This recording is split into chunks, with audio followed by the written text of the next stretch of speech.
Buenas, pessoal, tudo bem? Iniciando mais uma semana, iniciando mais um vídeo hoje, segunda-feira, dia 20 de março de 2023. Fazia alguns dias que eu não gravava vídeo aqui, né? Resolvi gravar vídeo hoje de novo, né? Mais pelo motivo de que está acontecendo tanta coisa no mundo que parece que em 2 semanas que a gente fica de fora, né? Na verdade, eu tô no mercado o tempo todo, todo dia fazendo operação. E é um dos motivos, para quem pergunta, de por que eu estou gravando menos vídeos, aconteceu alguma coisa? Não, simplesmente eu tenho mais coisa para fazer e uma delas eu tenho aumentado um pouco meu número de operações, aumentado um pouco a questão operacional, tanto financeira em cada operação, quanto a quantidade de operações. Isso demanda um pouco mais de tempo, um pouco mais de planejamento, e aí fica complicado de fazer um vídeo de 1 hora, 40 minutos, 50 minutos que eu tenho que preparar, eu tenho que gravar, eu tenho que editar, eu tenho que postar. Então, essa brincadeira de um vídeo de, sei lá, meia hora demora facilmente 1 hora e meia, tranquilamente, sem, né, e vai muito mais do que isso. Pode não dar problema, né? Mas, enfim, motivo de gravar o vídeo é que tem acontecido bastante coisa no mundo. A gente viu aí banco quebrando, a gente vê, primeiro foi lá o banco lá da USVB lá, né, o banco do Silicon Valley, depois agora está o maior deles, né, que eu acredito que seja a questão do Credit Suisse, que é um dos bancos mais tradicionais da Suíça aí, que foi comprado pela UBS por uma bagatela de 3 ponto alguma coisa bi, uma coisa assim, foi absurdamente pouco, né? E isso se dá em conta de muitas coisas, né? Por exemplo, o Credit Suisse é um que vem apanhando já há bastante tempo, desde antes da pandemia, vem recebendo muito saque, um volume muito grande de saque, e aí quando a coisa dá uma degringolada, aí que o pessoal corre para banco e saca, e aí que o banco se atrapalhou, né? Então a UBS agora virou uma gigante maior do que já era, né? E o fato também que eu achei interessante é a questão dos estímulos monetários, né? Então, por exemplo, o Fed, que vinha tirando lá o quantitative easing, que é a injeção de dinheiro deles, né? Vinha removendo cada vez mais, que começou lá na pandemia, né? Apertaram forte e depois vinham removendo como forma de, teoricamente, uma das formas de não dar dinheiro para todo mundo e segurar um pouco a inflação, né? Parar de comprar coisas para manter a economia girando. Voltou a comprar e até postei esses dias no Instagram lá, num ritmo muito forte lá com a questão dos bancos americanos se atrapalhando lá. E também teve a questão da Suíça lá com o Credit Suisse, que eles tiveram que editar uma lei, basicamente, lá, né, para poder autorizar essa compra, né, da UBS, da UBS comprar o Credit Suisse, baseado lá sem passar por conselho, toda a parte dos acionistas, tudo mais, para ser uma coisa meio que da noite para o dia. Então tiveram que alterar a lei. Então, basicamente, a mensagem, eu não estou aqui para discutir se por que quebrou, por que não quebrou, por que comprou, por que vendeu, o que está acontecendo. Mas a mensagem que eu enxergo, minha visão é o seguinte, que os governos, os bancos centrais, de forma geral, estão cada vez mais evasivos, vamos dizer assim, cada vez mais fazendo coisa para tentar não deixar outros bancos e outras coisas quebrarem, o famoso too big to fall. Só que até que ponto isso é saudável e até que ponto a gente está basicamente adiando um crash maior, né? Porque bancos quebram todo o tempo. Não é que a gente conhece, todo mundo conhece no Brasil meia dúzia de bancos grandes, mas tem dezenas de bancos pequenos que crescem, começam, morrem, voltam e são incorporados em 3, 4 bancos diferentes, né? Então a gente pega o próprio Itaú, era o Itaú Unibanco, virou Itaú, mas já era outros bancos antigos. Quantos bancos teve lá os Bamerindos da vida, né? Que foram um foi engolindo o outro e então isso acontece o tempo todo. Mas o mais interessante é a intervenção dos bancos centrais e a intervenção dos governos de forma geral para não deixar isso acontecer e não deixar os bancos quebrados e tentar resgatar cada vez mais. Isso eu enxergo como uma fragilidade muito grande. Né? Eu estou aqui brilhando de fora, aqui da minha casa. Né? Porque eu acho que a hora que a coisa engrossar, que falarem beleza, não vai dar, talvez seja um buraco muito maior. Na crise de 2008, aconteceu algo semelhante, né? Com a crise de crédito subprime, os bancos começaram a se enrolar lá porque não tinham mais como cobrir. os empréstimos, que faziam empréstimo de coisa que nem tinha, né, sem garantia nenhuma. E tanto é que o Lehman Brothers quebrou, e uma das. Dizem que houve até um pouco lá de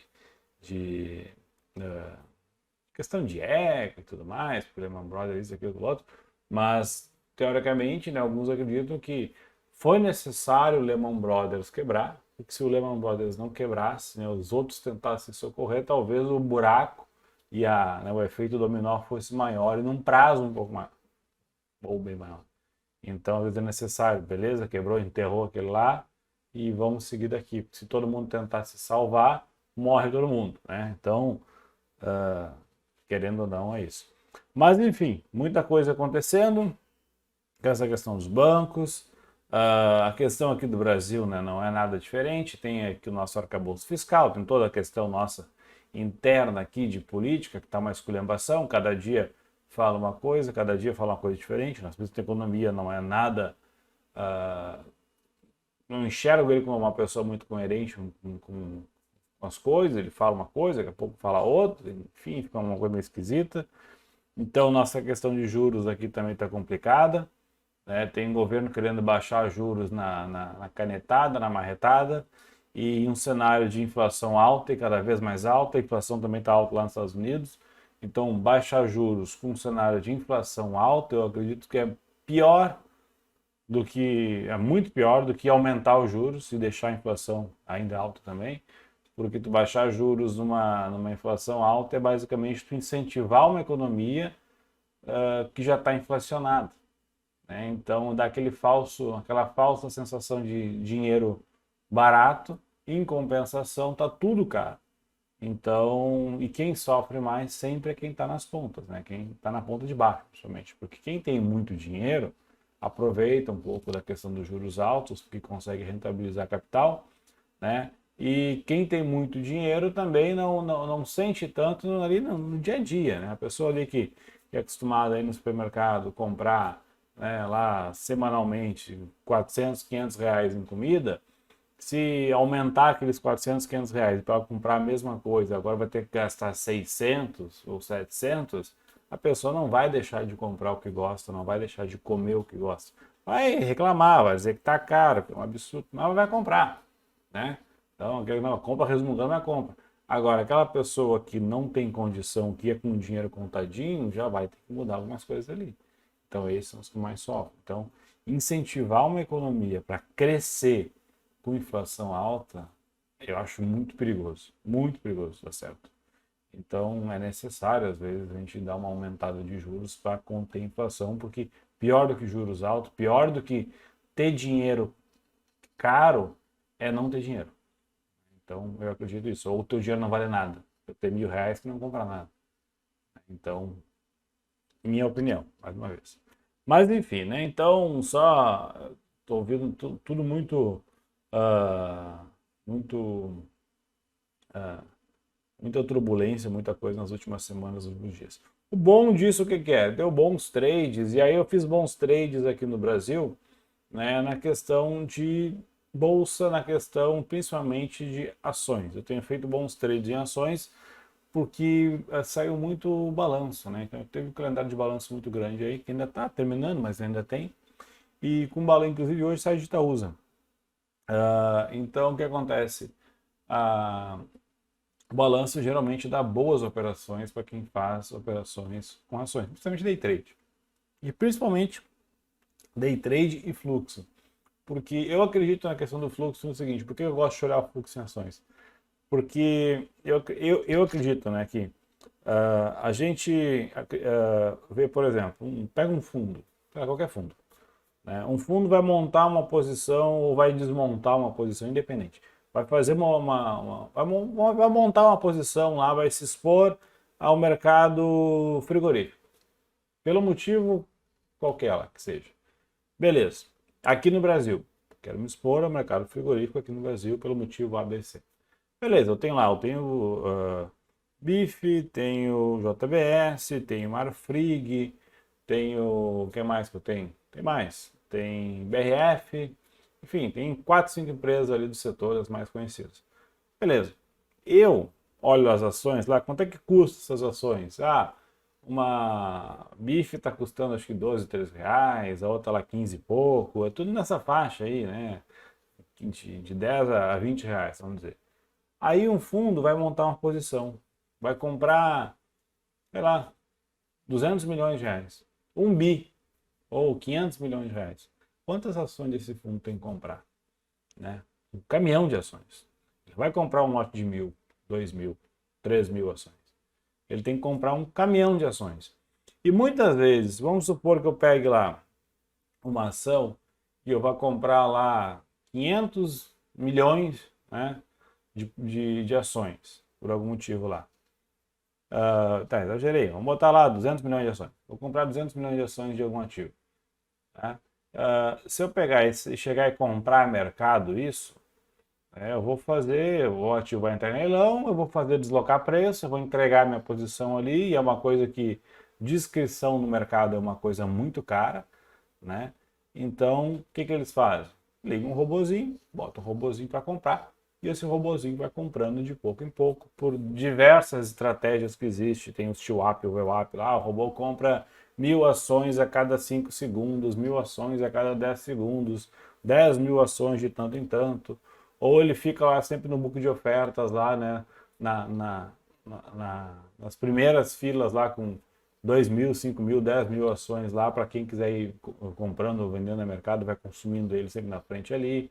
Tem também robôs que, ele calcula o volume de negociação que tem naquele momento ali, naquele minuto, naqueles 5 minutos, naquela última hora, e ele quer representar 15, 20% daquele volume. Ou seja, se foi negociado 1 milhão de reais ali, eu vou comprar ali equivalente a 100, 150 mil reais em ações na próxima 1 hora ou algo do tipo para tentar ser neutro no mercado. Então vai fazendo isso.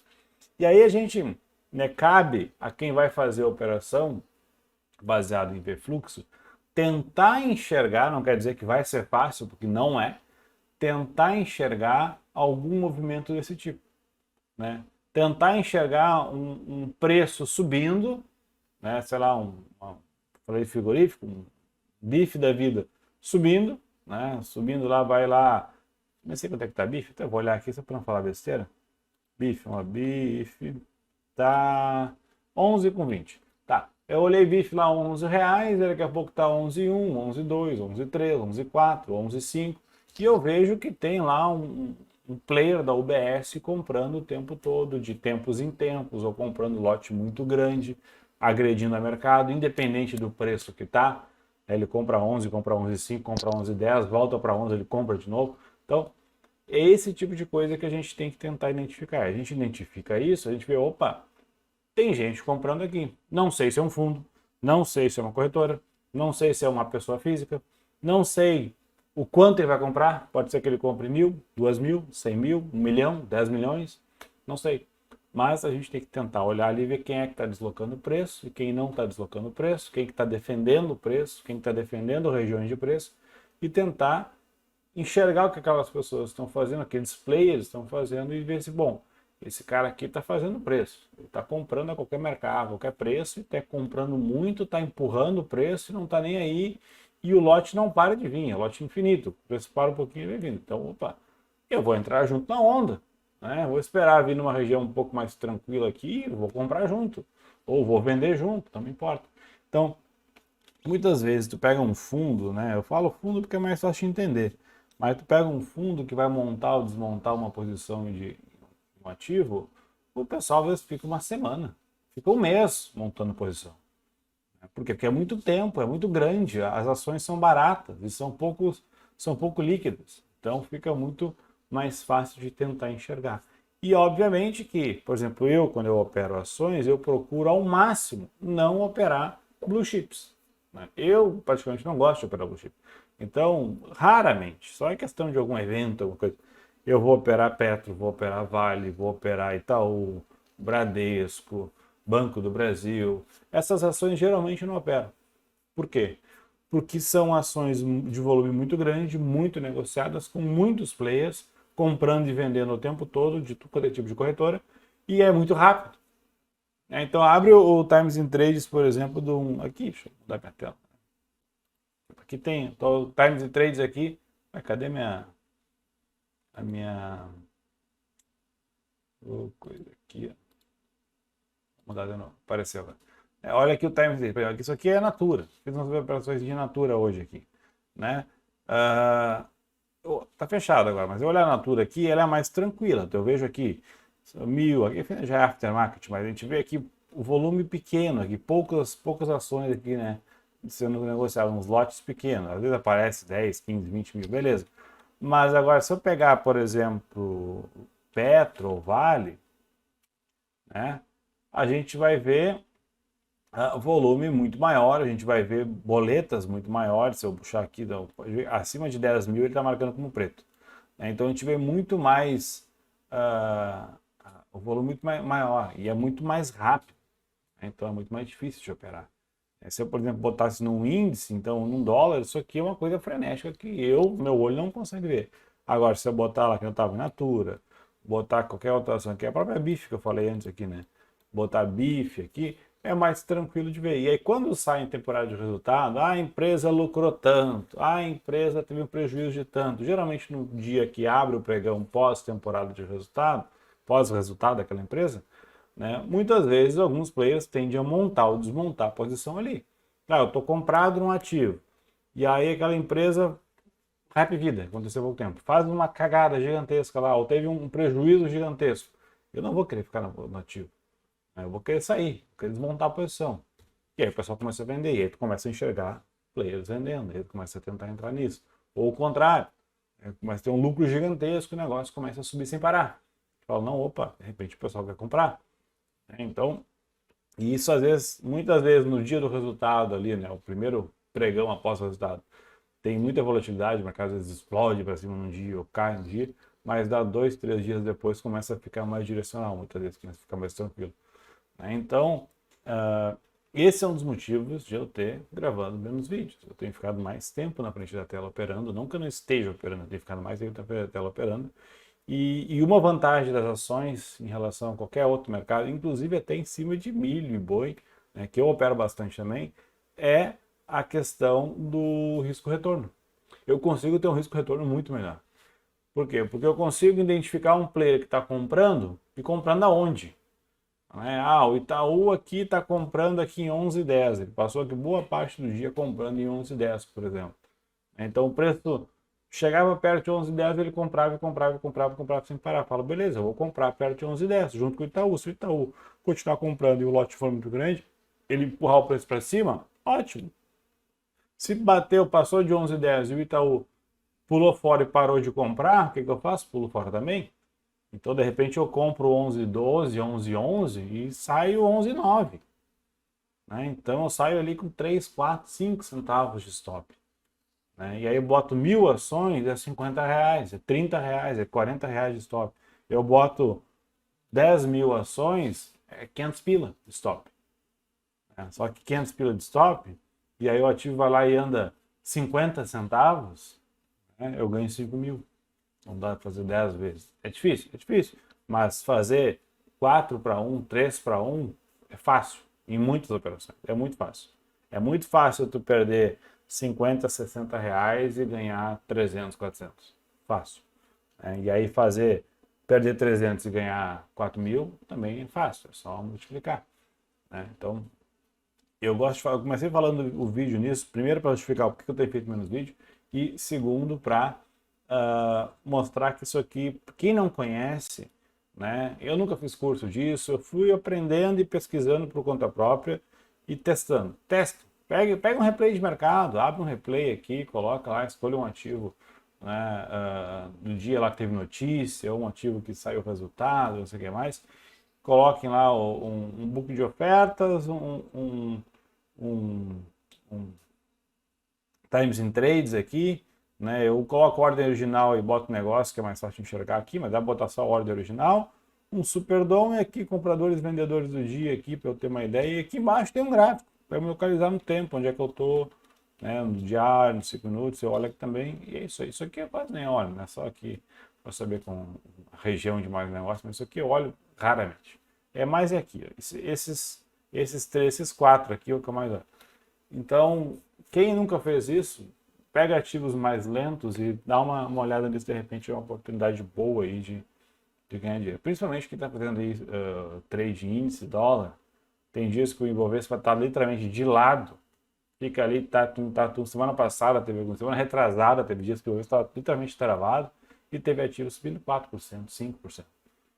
Então, foi mais tranquilo de operar. Beleza? Mas vamos lá. Vamos falar aqui de milho, por exemplo. Deixa eu tirar aqui do meu Ctrl T. Cadê meu Ctrl T? Aqui. Tem uma patinada aqui, meu profit, coisa linda. Vamos lá.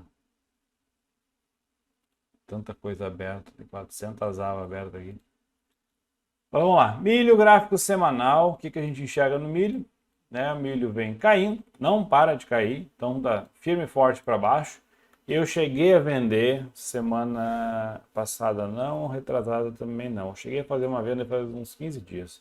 Vendi, ele andou um pouquinho, voltou, deu uma operação quase 0 a 0. Achei que ele ia subir um pouco, eu tentava vender mais em cima, mas que nada, né? E ele ficou vários dias travado naquela região dos 87, ele aqui, ó. Vários dias, assim para baixo, assim para baixo, assim para baixo. Agora, nos últimos 4, 5 dias aqui, ele resolveu cair. Então, ele saiu lá de quase 88 lá em cima e bateu aqui em 85. Então, caiu aí 2 pontos, 2% e pouco. Então, ele vem caindo aí, né, fortemente, seguindo aqui uma média móvel de 20. Se a gente botar num gráfico semanal, ele está até longe da média aqui. Está chegando numa média móvel de 200, que destaque para quando que ele tocou por último essa média móvel de 200, foi em 2017. 2017 na média móvel semanal de 200 até vou conferir, é exponencial, mas semanal de 200. Então, ó, faz tempo que ele não tocava nessa região. E ele está no meio das duas aqui, né? Tá, quer dizer que a partir daqui vai subir? Até agora não disse nada. Aqui também a partir daqui ia subir, a partir daqui ia subir, aqui não subiu nada. Então, assim, não dá para dizer. O que eu olharia? Eu marcaria alguns pontos, por exemplo, aqui tem um fundinho, ó, em 83 e pouco. É uma região interessante, né? Vamos ver como é que o mercado vai se comportar nos próximos dias, como é que ele vai reagir aqui. Nós estamos em março, né? O milho tende a cair preço geralmente para o meio do ano. Essa época do ano não é época de milho afundar com força, está afundando. Então, vou comprar porque não é época? Não. Tem outras questões que influenciam muito, né? Desde clima, tudo mais. O milho aqui na região, o milho e a soja aqui na região sul, sofrendo muito com a questão da seca, mas em compensação na região mais, né, um pouco mais acima no Brasil, está bem mais tranquilo. Então, fica difícil a gente tentar adivinhar isso. Por isso que eu gosto muitas vezes de olhar gráfico nesse tipo de coisa. Eu não gosto de olhar notícia, eu olho depois, né? Mas o que a gente vê aqui? Graficamente, o milho está caindo, então a gente vai querer vender, né? Não vou vender fundo. Próxima venda que eu acho interessante seria uma tentativa de vender mais ou menos por aqui, essa região aqui, 87. Por quê? Porque teve um fundo que ele brigou muito tempo aqui, ó. Essa região do 87 foi fundo aqui atrás. Então, pode, né, ele continuar caindo sem parar, mas na primeira tentativa de ele voltar aqui para cima dos 87, eu acredito que possa ter um volume de venda aqui. Então, eu ficaria sentado em cima das mãos, esperando, e quando ele chegasse próximo aqui, na primeira fraquejada dele numa alta, eu ia tentar vender, né, para continuar o movimento nessa região aqui. Bom, é isso. Não tem muito mais que isso. O boi teve a questão lá da vaca louca, né? Criou todo aquele auê com a vaca louca. E aí o boi deu uma balançada para cima e para baixo. Daí, né? O boi balança com força aí na questão da vaca louca. Aí tem agora a questão das frigoríficas lá preocupado com a China e toda a história. Tá uma exclamação esse meu boi aqui, né? Mas até eu vou limpar isso aqui. Pedaço do gráfico, não, opções de estudos, excluir estudos aqui. Sim, bom. Então assim, o boi está no semanal, né, ele está numa região que pode ser um suporte, mas no diário ele não está nada bacana para compra. Olha, ele tenta subir pavio, tenta subir pavio, tenta subir pavio, aí cai, toma uma defesa. Mas ó, muito pavio para cima, menos pavio para baixo, apesar de ter um grande aqui. Isso aqui foi o dia que saiu a notícia, né? Então, isso aqui é uma coisa que eu não gosto de comprar assim. É tipo isso aqui, ó. repare, ó, pavio para cima e embaixo fechado, pavio para cima e embaixo fechado, pavio aqui os dois lados, mas o pavio maior em cima, pavio maior em cima, aqui menor embaixo, mas ó, o tamanho desse na barra, pavio maior em cima. Ou seja, ele tenta aí, aparece comprador, o pessoal compra, vai, mas vem e termina na venda. Isso aqui é muita gente perdendo dinheiro, tem muita armadilha. O pessoal começa a comprar na euforia e dá uma ré e toma uma ré forte aqui. Então eu não gosto de comprar quando é assim, eu gosto de comprar quando tem pelo menos algumas, né, barras interessantes a meu favor. Se eu pegar, né, imagina que eu estou aqui e começo a olhar, eu estou falando com o dedo, mas se eu estou aqui e começo a olhar para cá, eu só vejo barra forte vermelha aqui. Então eu não quero comprar. Apesar de estar perto do suporte, beleza, mas não quero comprar. Então eu vou vender. Bom, dá para vender, né? Mas olha aqui, ele está parado aqui, né, pô, nos últimos, desde o dia 14 de março, aqui, que não faz muito, semana passada, né? O boi não saiu do lugar, literalmente, tá parado. Então tem 3 dias aqui de doji, 3 dias parados aqui. No gráfico semanal, tá por aqui. Pode subir e voltar lá perto dos 294, até perto dos 300, pode, mas eu ficaria de fora do boi por agora. Eu fiz uma operação na vaca louca, né? Quando saiu a notícia, o boi despencou, foi lá embaixo, e saiu depois da notícia que era a vaca louca do tipo atípica, né? Que é a vaca louca que o animal desenvolve espontaneamente pela idade e tudo mais. E eu pensei, bom, esse negócio vai voltar. Se é a vaca louca lá que vai contaminar todo mundo, aí pode, beleza, o troço desabar. Mas se é esse caso atípico, pode voltar. E voltou. Aí eu fiz uma operaçãozinha boa no boi lá, mostrei até, acho que não sei se foi aqui ou foi no, YouTube, no Instagram, não sei se já mostrei. Acho que foi uma que mostrei aqui também. Inclusive subiu muito mais depois, né? Eu comprei, subiu muito mais depois. Mas é aquela história, eu garanti o meu ali, beleza, mercado volátil, mercado com gaps muito grande, mercado com gap de book muito grande, né? Um spread muito grande, na verdade. Então ficava difícil de eu mencionar um stop ali. Eu vou entrar numa operação, vou tomar um stop de 3, 4 pontos no boi, eu não entro. Ah, mas pode ganhar mais? Pode, mas quem garante? Ninguém garante. Né? A garantia que eu tenho é que eu posso tomar um stop de 3 ou 4. Então eu teria que ganhar uns 10 para valer a pena. E aí a gente nunca sabe se vai ganhar. Perder, a gente sabe o quanto a gente pode perder, ou quanto aceita perder. É o preço do ingresso que eu falo. Então, eu ficaria de fora aqui e esperaria ali, ver se ele ganhar um pouquinho de força para cima, pode ficar interessante. Se ele continuar caindo, é melhor que ele suba um pouquinho para vender um pouco mais alto. Né? Essa seria a minha ideia. E aí tomar muito cuidado nessa média móvel de 200 aqui. Ó. Da mesma forma que o milho, o boi tocou em 2020, aqui teve uma fundada forte aqui na média, né? Mas foi o último período. Né? E aqui chegou. Vou tocar aqui agora, na vaca louca. E tá aqui por cima. Vamos ver o que acontece aí. Beleza? O café e CO2. Nem sei o que é isso. O ICON de consumo. E CO2, não sei. O café, o gráfico semanal do café é outro que tá na esculhambação também. Deixa eu limpar aqui, ó. Opções de estudos aqui. Bom, café, ele veio, né, aqui em cima. Aí caiu, aí fez uma espécie de fundo duplo no gráfico semanal, foi lá, média móvel aqui de 200 períodos no semanal, e o café segura nela, volta aqui, trava entre a 20 e as de 200. Se eu botar no gráfico diário, né, olha aqui, ele vem, sobe com muita força aqui, tocou aonde? Média móvel lá de 200 períodos, veio, tocou de novo na média móvel e veio embora. O café tem uma certa... Pelo menos tinha, né? Faz dias até que eu não opero café. Mas vamos botar aí, um ano, talvez 2 anos atrás, o café respeitava muito a análise técnica. Não é que ele respeitava, é que encaixava. A gente olhava um fundo duplo, comprava e o café subia. Olhava um topo duplo, vendia e o café descia.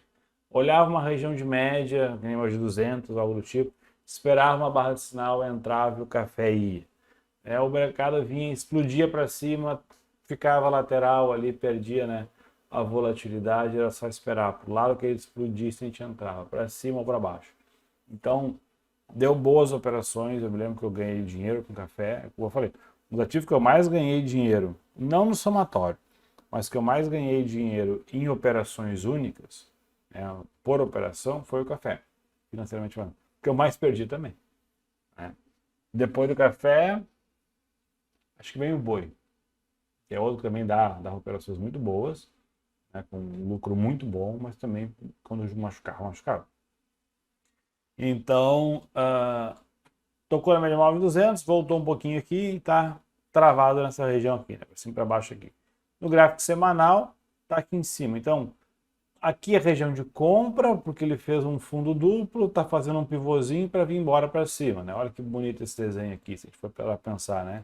Ele vem, faz isso aqui, ó, pivôzinho bem em cima do topo anterior, pum, rompendo o topo aqui, vem embora buscar esse topo, né? A gente teria aqui 216 a 283 aqui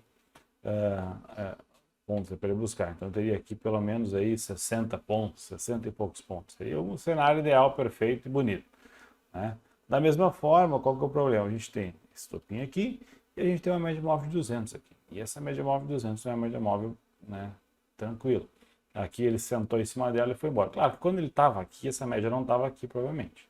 Devia estar mais em cima até. Melhor, mais embaixo, porque ela veio aqui e embarrigou para cima porque ele subiu e depois ela voltou aqui. Então, fica um pouco complicado aqui. Para vender, fica ruim, porque a gente vê o café aqui nos últimos, desde o final do ano passado, subindo. Apesar de ter balançado, no somatório geral está subindo. Então eu vou vender aqui por quê? No gráfico semanal eu vou vender aqui por quê? Eu queria vender aqui em cima, 220. Não queria vender aqui em 215. É mais fácil se eu querer comprar em 210. Mas aqui também tá ruim aqui, né? Então fica difícil aqui o café. E a gente tem uma noção para que lado vai. Mas o gráfico semanal aqui no diário ele está apanhando a média móvel de 200, está querendo vir para baixo. E no gráfico semanal ele está em cima aqui da média móvel de 20, entre 220 e lateral aqui. Pode ficar um tempo aqui. E o café gosta de fazer isso. Ficar algum período aí, umas 2, 3 semanas laterais aí para ver o que acontece. Quando o café, a região o período de notícias do café é ali junho, julho, agosto. É o frio. É o frio que judia, a geada que pode vir, pode não vir, toda aquela história. É onde o café pode sair uma notícia, alguma coisa muito ruim, e aí ele dá um tiro para cima ou para baixo. No mais, período de março, janeiro, fevereiro e março, início de março, tende a ter uma certa volatilidadezinha com o pessoal montando posições para um período um pouco maior, mais do meio para o final do ano. Lembrando que a safra do café é uma safra mais longa. Ela não é uma safra anual, é uma safra que demora uns 2 anos. Então é uma safra, o ciclo dele é um pouco diferente dos outros. Beleza? Por isso que muitas vezes ele é mais travado, dá uns tiros de vez em quando, mas para um pouco e fica num range de preço ali um pouco menor. É um ativo interessante, bom de operar, porém muito caro e dolarizado. Aí a gente ganha dinheiro no café e perde dinheiro na ponta do dólar e aí fica travado lá e a operação sai errada, né? A soja, também dolarizado. Gráfico semanal da soja. Lembra que eu falava daquele topo? Lembra que eu falava aqui dos 30 e poucos que eu falava? Ah, ele está subindo. Eu me lembro disso aqui. Deixa eu botar no gráfico diário. Eu me lembro disso aqui, ó. Subindo, subindo, subindo, subindo, subindo. E eu falava, bom, eu vou querer comprar um toque de média, porque ele está subindo sem parar. Toque de média eu vou querer comprar, eu vou botar um stop abaixo. Só que o que eu falava? Eu não gosto disso aqui. Eu não estou nada contente com essa região de topo aqui atrás, com essa região de topo aqui. Eu comprar aqui, eu estou comprando topo histórico, né? Então, eu, particularmente, esquecendo o bolso, não consigo enxergar a soja num momento de aumento de preço. Pelo contrário, eu falava já, desde antes dessa subida aqui, que acreditava que a soja ia recuar, né? Por uma questão de demanda e uma questão de dar um pouco de uma desacelerada, não no Brasil, no mundo inteiro, né? E aí a soja vai lá, toca lá de novo, o topo vem embora. Então, é aquela história, ele vinha fazendo um movimento de alta aqui, mas o contexto, a região desse movimento aqui não me agradava nem um pouco. Eu falava, eu quero vender, quer movimento de venda interessante, eu quero vender. Só que ele fazia aqui, fazia um topo duplo aqui, ia, voltava, aí vinha, fazia um topo duplo, ia lá embaixo, voltou tudo. Ficou difícil a gente adivinhar para que lado ele ia aqui, né? Então, o semanal, beleza, escorregou aqui, veio aqui embaixo, mas nada impede de amanhã ou depois ele começar a subir a partir daqui e voltar. Então fica um pouco mais difícil aqui. O ideal é o quê? Tentar vender o mais alto possível e sobe lá em cima, né? Só que a gente nunca sabe o quanto vai ser o mais alto possível. Agora a gente tem uma ideia. Por quê? Porque aqui ele vinha, ó, topo, topo mais alto, topo, topo mais alto, fundo, topo mais alto, fundo, topo mais alto, fundo, topo mais alto. Aqui ficou um topo igual, Repara que aqui começou a perder um pouco de força, aqui ele vinha subindo, aqui começou a perder um pouco de força, e também é o seguinte, fundo, fundo mais baixo, fundo mais baixo. Então a gente vê que, opa, aqui começou a virar. Então até onde vai isso? O que eu quero ver agora, se eu estivesse operando soja, é ela subir até aqui os 33 e pouco, e aqui fazer um novo topo, e começar a cair. Aí eu poderia fazer uma operação de venda, mais aqui em cima com um stop um pouco acima. Por quê? Porque eu acredito que vai acontecer esse movimento aqui, vai começar a querer fazer isso. Né? Não sei se vai, é uma possibilidade. Seria uma operação bem estruturada, procurar vender soja um pouco mais aqui em cima. Não venderia aqui embaixo, porque é os primeiros topos, na verdade eu teria um topo abaixo aqui. Né? Tem aqui uns fundos mais baixos, mas topo não tem. Então eu esperaria mais um pouco para tentar vender soja um pouco mais alto aqui, ou até mesmo nessa região, desde que forme uma região interessante de briga, um topinho aqui, e ele queira fazer um sinal para baixo. Beleza? O dólar FUT. Nos últimos dias, ou falar semanas, aí, né, deu uma esculhambada para cima e para baixo, a questão interna nossa aqui, questão de política, e Banco Central, e governo, taxa de juros, e um fala, outro fala, e fala isso, fala aquilo, aí o dólar vai, explode e volta. Mas o que a gente não pode esquecer também é que o cenário mundial é muito favorável para aumento de dólar. Né? Uma coisa simples, né? Os Estados Unidos, inflação, a inflação, já falei várias vezes isso aqui, inflação alta quer dizer economia forte, economia pungente, economia aquecida é igual moeda aquecida, e a moeda americana é o dólar. Então, enquanto tiver com inflação alta nos Estados Unidos, o dólar tende a ficar um pouco mais forte. E o dólar forte em relação às outras moedas, obviamente que pode ficar forte em relação ao Brasil também, salvo a questão interna nossa aqui, que às vezes se alinha com isso, e às vezes é muito bom para nós, e às vezes é muito ruim, e às vezes se desalinha, e da mesma forma que pode ser bom, pode ser ruim também. Então, o Brasil tem muito ruído, muito ruído. E aí, tanto é que, pelo amor de Deus, olha o dólar no gráfico diário. Ele está aqui, mesmo preço, desde agosto de 22. Né? Bota aí, quanto tempo tem esse troço aqui? 150, 200 pregões, tem mais dias. Bota aí quase um ano. Tá? Ele está praticamente o mesmo preço, uma diferença aqui de poucos centavos aqui por cima para baixo. Só que ele balança que é um louco. Né? Isso aqui, se a gente olha aqui e dá um zoom, parece um eletrocardiograma aqui. Né? Dá para botar por linha aqui e vira um eletrocardiograma. Então fica difícil de saber. O dólar está lateral. Ah, tá em tendência de quê? Tendência de baixa, porque ele está caindo um pouquinho aqui? Beleza, mas não cai. Ele vem, segura, vem, segura, vem, segura. Então ele está lateral. Assim. E aí fica difícil de operar. A gente tenta pegar o mais baixo possível e vender o mais alto possível. A gente nunca sabe quão alto é o suficiente ou quão baixo é o suficiente. Então, muito ruído aqui. Eu fiz alguns trades bons. O melhor trade de dólar que eu fiz esse ano foi logo na virada do ano. Fiz uma operação boa de dólar lá e uma boa de índice. Fechei o mês de janeiro muito bem. Né? Uma operação muito boa de dólar de índice lá, uma operação um pouquinho mais longa. Swing trade, os dois, bem direcional. Também estava direcional índice para cima e dólar para baixo. E ficou bem interessante. Peguei esse iniciozinho aqui, né? Essa vinda aqui, eu peguei alguns pontos bacanas aqui. E só. Depois foi ganha, devolve, ganha, devolve, ganha, devolve, até que faz bastante tempo aí que eu nem chego perto de dólar. E aí começou a temporada de resultados boa, eu comecei a pegar bastante coisa de ações e aí eu gosto de focar.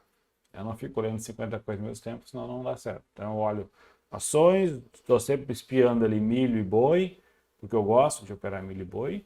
E aí quem me conhece, botar aí de alguns anos atrás, sabe que, por exemplo, o boi, eu gosto de operar boi olhando 80% o Superdom do boi ali, o Netrix, do que gráfico.